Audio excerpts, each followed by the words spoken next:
දව සඳහා water based තීන්ත ආලේප කිරීමේදී ඇතිවෙන ප්‍රශ්න කිහිපයක් අහලා තිබුණා. Buy1or.com, new things all day long. Add it to my cart, click it and it's done. එකක් තමයි කළු සහ සුදු කියන වර්ණ water base වල තියෙනවද කියලා. ඔව් water base වල කළු සහ සුදු කියන පාට දෙකම තියෙනවා. එහිදී කළු පාට නම් අපිට ප්‍රශ්නයක් නැහැ. සාමාන්‍ය water base කරන විදිහට පාවිච්චි කරන්න පුළුවන්. නමුත් ඔබ water base වල සුදු පාට පාවිච්චි කරනවා නම් එහිදී ලී වල තියෙන කහට මතුවෙන්න පුළුවන්. ඒ කියන්නේ අපි සුදු පාට water base එක ගාලා ෆිනිෂින් කරාට පස්සේ වේලෙනකොට ලී ඇතුලෙන් ඒ ලීයේ තියෙන කහට පැල්ලම් එළියට එන්න පුළුවන්. එතකොට සුදු පාට water base එකේ මේක පැච් එකක් විදිහට පෙන්වනවා. සමහර රතු පාටට, සමහර කළු පාටට මේ පැච් එක පෙන්වන්න පුළුවන්. ඉතින් ඒ වගේ අවස්ථාවක සුදු පාට water base එක පාවිච්චි කරන්න කලින් අපිට ලීය බ්ලීචින් එකක් පාවිච්චි කරලා බ්ලීච් කරලා ගන්න පුළුවන්. නමුත් මේ බ්ලීචින් පාවිච්චි කරපුවම ලීයේ කල් පැවැත්ම අඩු වෙනවා. ඉතින් ඒ වගේ අවස්ථාවක සම්පූර්ණ ලීය වහලානේ අපි මේ සුදු පාට පාවිච්චි කරන්නේ. ඒකින්ද අපිට ලීය පෙනුම අවශ්‍ය නොවන හින්දා අපිට ඒ සඳහා එනමල් පේන්ට් එකක් හරි එහෙම නැත්නම් ඔටෝ පේන්ට් එකක් වාහන සඳහා පාවිච්චි කරන ස්ප්‍රේ පේන්ට් එකක් මේ සඳහා පාවිච්චි කරන්න පුළුවන්. එනමල් පේන්ට් එකක් පාවිච්චි කරපුවම ටිකක් ෆිනිෂින් එක අඩුයි. ඒකින්ද ඔටෝ පේන්ට් එකක් ස්ප්‍රේ කරන්න පුළුවන් නම් හොඳ ෆිනිෂින් එකක් ගන්න පුළුවන්. තව ප්‍රශ්නයක් තමයි water base ප්‍රමාණය තීරණය කරද්දී අපි ජනෙල් දොරවල් වල දිග පළල මැනගත්ත විදිය. දැන් ජනෙල් වගේ නම් වීදුරුත් එක්කම සම්පූර්ණ එක මැනලා ඒක දෙගුණයක් කළා තමයි ගත්තේ. ඒක වීදුරුත් එක්ක ගත්තේ ඇයි කියලා අහලා තිබුණා. ඒකට හේතුව තමයි දැන් අපි ඔළුව හොවල ගත්තොත් අපිට ඉස්සරහට පේන එක පැත්තක් වුණාට මේ ඔළුව වල ලීය තුන් පැත්තක් තියෙනවා. ඉතින් මේ තුන් පැත්තෙම ප්‍රමාණය ගත්තාම සම්පූර්ණ දිගෑරිය ප්‍රමාණයට බොහෝ දුරට සමාන වෙනවා. ඒකින්ද ජනෙල් දොරවල් මනිනකොට සම්පූර්ණ දිග පළල වැඩි කරලා ඒක දෙගුණ කරලා ඊට පස්සේ 120න් බෙදලා සාමාන්‍යයෙන් යන ස්ටේන් ප්‍රමාණය, ඩයි ප්‍රමාණය තීරණය කරගන්න පුළුවන්. මේ ආසන්න වශයෙන් මේ විදිහට තීරණය කරගන්න පුළුවන්.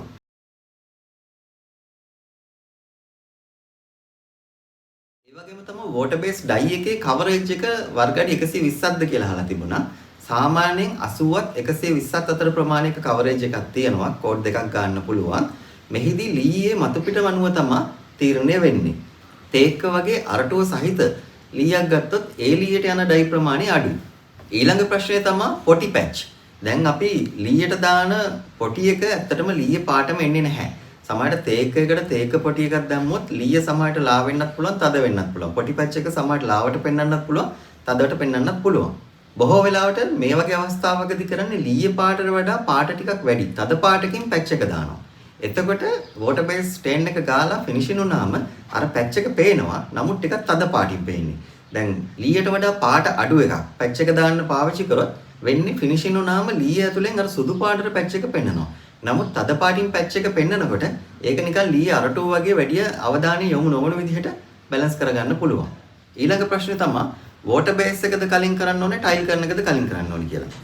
මෙහිදී මම දකින්න දෙයක් තමයි water base කිරීම සහ ටයිල් කිරීම අතර එච්චර ලොකු ගැටලුවක් නැහැ. මේ දෙකෙන් ඕන එකක් ඉස්සලා කරන්න පුළුවන්. නමුත් බිත්ති පේන්ට් කිරීම සහ water base එක අතර පොඩි ප්‍රශ්නයක් තියෙනවා. අපි බිත්ති පේන්ට් කරලා ඉවරලා water base එකට ආවොත් water base එකේදී අපි ලී මදිනවා නම් ඒවා ග්‍රයින්ඩර් කරනවා නම් එහි යන කුඩු ටික ඔක්කොම අර බිත්ති වලට යන්න පුළුවන්.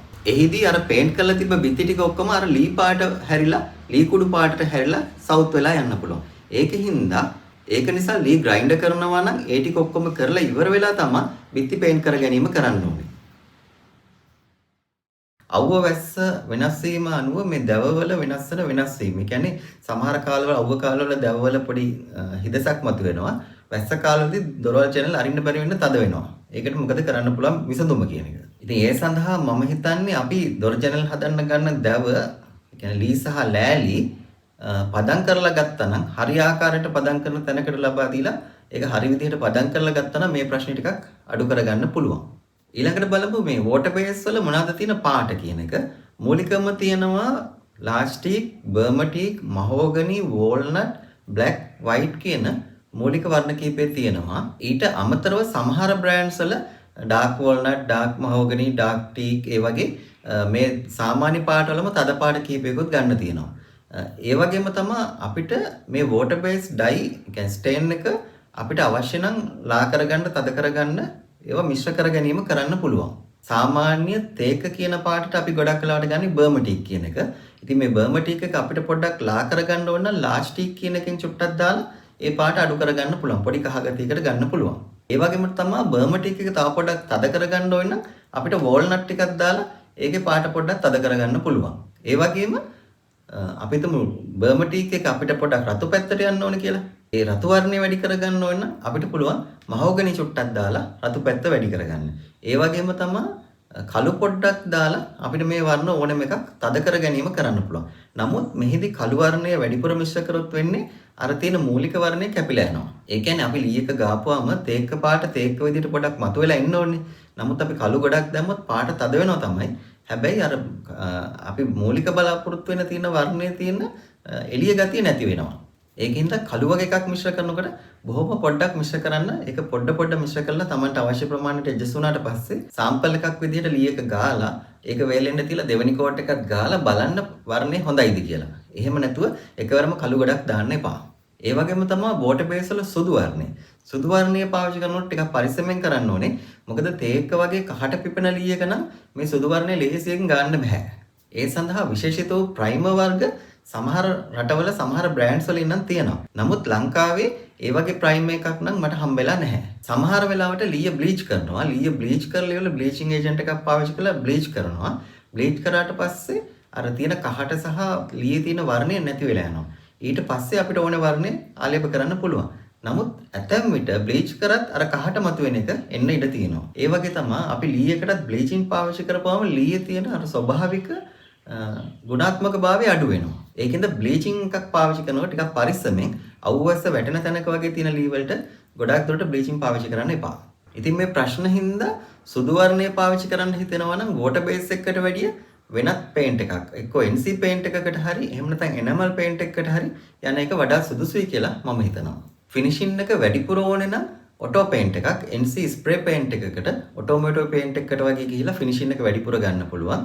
සාමාන්‍ය ෆිනිෂින් එකක් අවශ්‍ය නම් එනමල් පේන්ට් එකකට ගිහිලා ඒ දැවවල සුදු වර්ණය ලබා ගන්න පුළුවන්. තව ප්‍රශ්නයක් තමයි මැට් ෆිනිෂ් එක සහ ග්ලොස් ෆිනිෂ් එක ලබා ගන්න කොහොමද කියලා. මේකෙදි කරන්න තියෙන සාමාන්‍ය විදිහට වෝටර් බේස් ස්ටේන් කරලා ෆිනිෂින් එකට එනකොට ෆිනිෂින් පාර්ට් එකේදී අපිට টොප් කෝට් එක විදිහට මැට් එකට ඕන නම් টොප් කෝට් මැට් එකක් පාවිච්චි කරන්න පුළුවන්. ෂයින් එක ඕනේ නම් টොප් කෝට් ග්ලොස් එකක් පාවිච්චි කරන්න පුළුවන්. තවත් අහලා තිබ්බ ප්‍රශ්නයක් තමයි මේ ගුල්ලෝ වේයෝ වගේ සත්තුන්ගෙන් වෙන හානි වලට මොකද කරන්න පුළුවන් කියලා.